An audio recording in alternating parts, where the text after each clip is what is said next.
Okay, all right. Let me go over some Substack. So I want to thank the founding members of my Substack because they're extremely generous and they've left some questions and comments, and so I will answer them now, okay? So could you help me, Amber, by reading the questions? Okay. So I can rest a bit. Okay. Dear Professor Jiang, I'm an avid viewer of all your lectures on YouTube and your content on Substack, and I want to say a huge thank you for the incredibly important content you are sharing with humanity. I'm a 27-year-old Jew living in Israel. I oppose any Zionist idea and any nation state whatsoever, including Israel and including Palestine. I would like to know whether you think it is advisable for the younger generation of Jews, both those living in Israel and those who do not, to live in Israel. On the one hand, anti-Semitism is likely to increase the diaspora, which will lead many Jews to think that Israel is the safest place for us. And the chain of events that are likely to unfold will cause Jews to believe that the Messiah is just around the corner. On the other hand, we are heading towards living here in a technocratic ghetto of surveillance, digital ID systems, and so on. I'm sure that many sane Jews who simply want to live in peace regardless of religion or race follow your wonderful work and would like to know what you think is the right course of action for us. I don't know whether this question is priority for you to address in a video, and it's completely understandable if you choose not to share it. But even a written response from you would be more than enough. Thank you very much. Okay, so thank you, Daniel, for your comment. Listen, I think Patriarcha is not about the Jews. It's about these evil people who want to control the world, and they want to use Jews and Israel as a tool to do so. And a lot of Jews recognize this fact. A lot of Jews recognize that traditionally they've been used by empires in the past.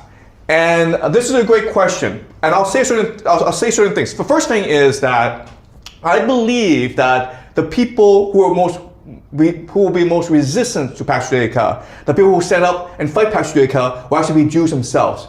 Jews have a great tradition of being on the front lines of resistance for justice, for humanity, for all that is good in the world. So I believe that Jews will play a very important part in the resistance against Pax Judaica.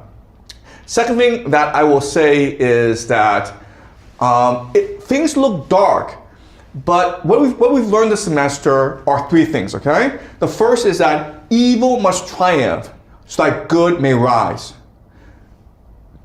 There must be total darkness for the light to shine.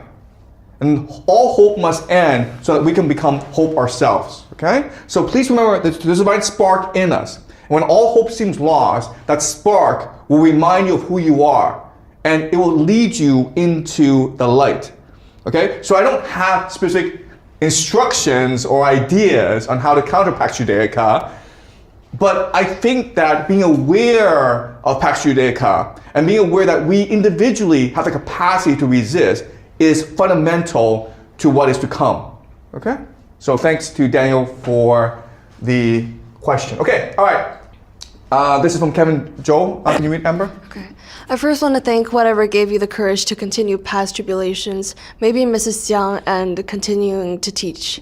Your will and dedication to learning and teaching is monumental compared to the attention spans of newer generations. I think I speak for most of us who watch, but you have definitely made a historical impact on us.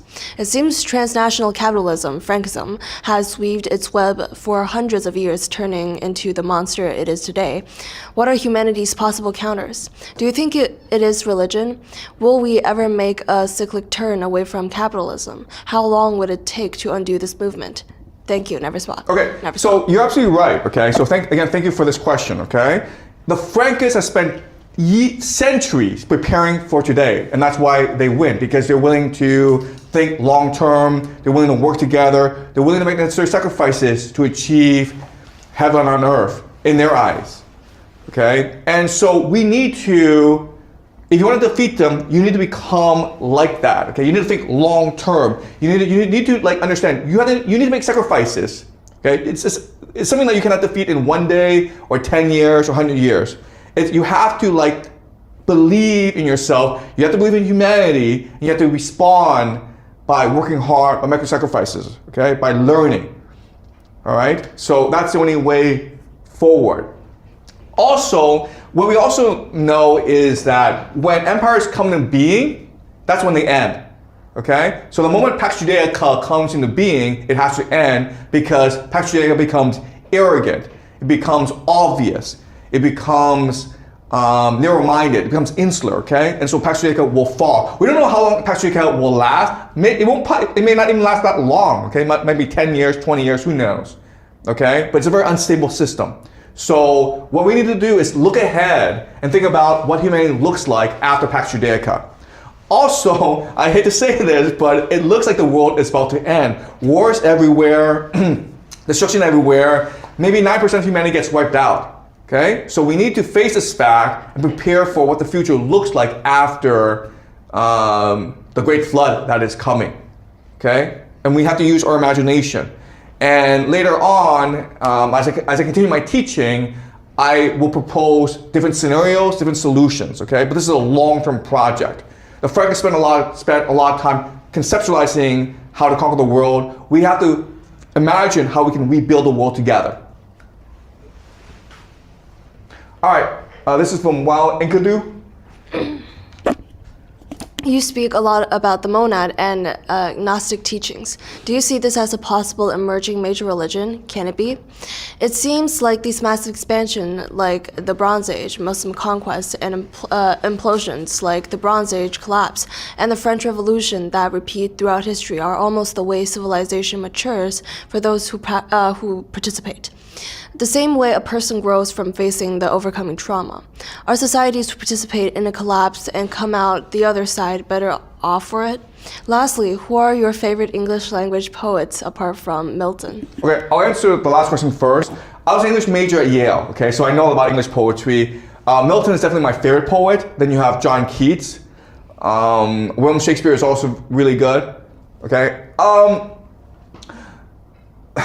Societies rise and fall so that there can be creativity in the world, okay? It sucks if a society lasts for a long, long time. We know because we're in China, okay? Societies are meant to rise and fall so that new societies may rise and fall as well.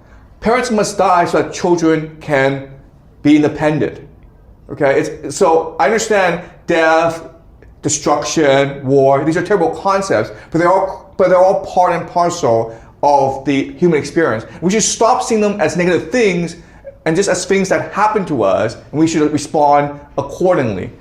Okay? So if you think about the Bronze Age collapse, yes, it was a terrible event, but it led to the founding of Israel. It led to the Greeks. It led to the rise of Persia. And these three different civilizations were periods of tremendous creativity in the human experience. And it seems as though we've come to the end of a cycle, okay? So even though there's destruction, destruction will mean rebirth. Even though there is stagnation, stagnation will lead to creativity. It's all part of a cycle, okay? The human experience is one that is extremely dynamic, extremely resilient. So even though there's death, death always leads to life, okay? All right, this is from Demi. Professor, you have a remarkable way of synthesizing the best parts of spiritual practice while mitigating the worst parts, dogma like a critical thought. Was there a moment in life where you had your spiritual epiphany? I imagine Dante's Inferno helped. Okay, so I think that my superpower has always been my capacity for self-reflection. Ever since I was young, I've been able to stare in the mirror and look at who I am and said, this is who I am, this is what I like about myself, this is what I don't like about myself. So I'm constantly in a process of self-reflection and self-rejuvenation and self-invention, okay? I've done it all my life, okay? So I was a poor immigrant in Toronto. I was bullied a lot when I was young. I didn't like that, so I worked hard, got into Yale, and then after I got from Yale, I thought that I would succeed in this world. I didn't succeed, so I looked at myself in the mirror and I recognized that there were limitations to my Yale education. I changed that, okay? I started to reinvent myself. I did a lot of things that were experimental, but which I am forever thankful for. For example, I did stand-up comedy for a time. I did skydiving. I did parkour. So I'm constantly in the process of self-exploration, self-reflection, and self-reinvention, which is what leads to creativity. Okay, so I wouldn't say there's a particular moment when my life changed. I would say that, oh, I've always been like that. Okay, 5 years from now, I'll probably be a different person from I am today. I'm not content with just being who I am. I'm constantly looking to improve myself. And that means constantly engaging in a process of self-reflection, but that means also engaging in a process of self-doubt and sometimes even self-hatred. Okay, so even though, like online, I'm famous and people appreciate my teaching, I don't really care about these things, okay? For me, what's important is, am I improving? Am I being creative? Am I contributing to the progress of humanity? These are the questions that animate me, okay? And I love Dante, by the way. Everyone should read Dante. And next semester, I'm teaching the great books, and we'll spend a lot of time on Dante, okay? All right, keep on reading. Hi, Professor. I've always loved history, and it's been a blessing finding your teachings. I wish I had a class like this in school. Growing up with a Zionist mother, from that perspective, I thought what you spoke of would never really happen. I try to help combat Zionism and those oppressed, but it feels hopeless. Do you think there is any possibility to change or stop what is currently happening? Or has Zionism embedded into many aspects of society? Okay, Zionism has won out because the people who believe in Zionism are the ones who are willing to make most sacrifices, the ones who are the most energetic, who are willing to work together to achieve this vision. So an example is, if you look at all these wealthy societies in the world, there's only one wealthy society that has a fertility rate above replacement level, and that's Israel. Okay? It's above 2, possibly 3. Every other nation is like 1 or 1.5, okay? So it shows us that regardless of how we feel about Israel and Zionism, people in Israel love being Israeli, and they want a better future for the nation, and they believe in a better future for the nation. Young people making the sacrifice necessary to have a family shows you the health, vitality, and energy of a nation, okay? But at the same time, and I keep on saying this, when Zionism has become an empire, when it becomes Pax Judaica, that's when it will fall very quickly. And I also believe that a lot of Jews, a lot of Israelis don't want an empire. They just want to live normal lives. And the fact that they become the center of the world, the fact that they're causing all this war, chaos, and conflict around the world to benefit from, a lot of them are going to rebel, okay? So I can imagine that once Pax Judaica comes into being, you're going to have a massive civil war throughout Israel. All right? Okay, Dan? What is your favorite food, and what can we expect or not between semesters and over the break time? Thank you for all the great lectures this semester. Okay, my favorite food is Japanese. I love sashimi, but I also just love food in general. I'm Cantonese, so I just love eating in general. They say that Cantonese people live to eat, okay, and that's certainly true for me. Okay, so after this class, I go on a 2-week break, and then I come back to teach 2 classes, game theory and geopolitics. So what we'll be doing is looking at current events and using game theory to understand how and why they're happening, okay? So we'll be looking at things like Venezuela, Iran, Israel, okay? So that'll be a fun class. I'll also be teaching the great books. So we'll be looking at Dante, Homer, Plato, Shakespeare, Milton. Okay, so 2 weeks, there'll be a 2-week break, but in January, we start 2 new classes, and they'll be fun, they'll be interesting. I hope that you enjoy them, okay? All right, this is from Oz.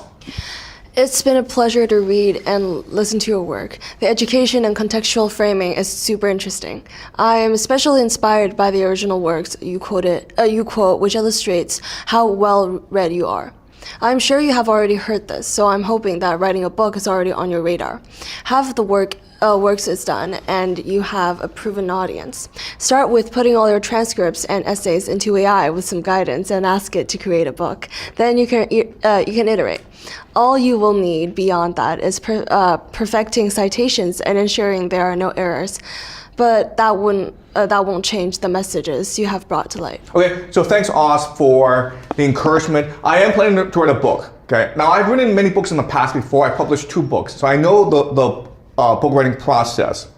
I have an agent, so it won't be hard for me to publish a book. And as Oz says, I do have an audience. I do have a global audience, tens of thousands who would love to read the book. But I want to create the best book possible. So that requires meditation, that requires discussion, that requires experimentation. So I understand the book writing process.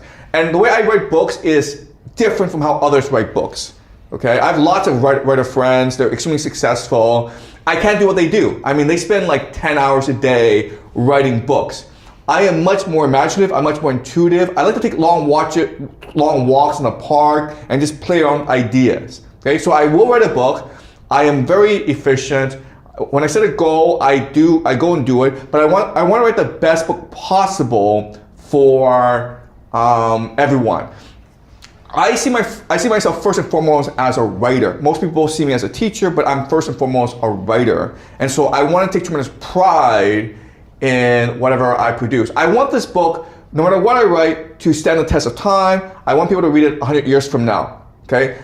I love reading books. I love books. Books to me are just as alive as people. When I read books, what makes me what makes me distinct as a reader is when I read books, I'm able to perceive or go into the soul of the person, okay? That's why I know Jacob Frank so much. When I read Jacob Frank, I'm like, I understand how he thinks, okay? I'm not judging him, okay? He's an evil guy, but I'm not judging him, okay? But I know how he thinks, I know how he feels, I know why he's doing what he's doing. And that's what allows me tremendous insight into history. And that's why I'm able to create really interesting content for everyone. So I love reading, I love writing. If I'm gonna produce a book, if I'm gonna write a book, I want it to stand the test of time. I want people to read it and be forever changed by it, okay? All right, so that is it. Thank you so much, guys. Next semester, we start game theory and geopolitics. Okay.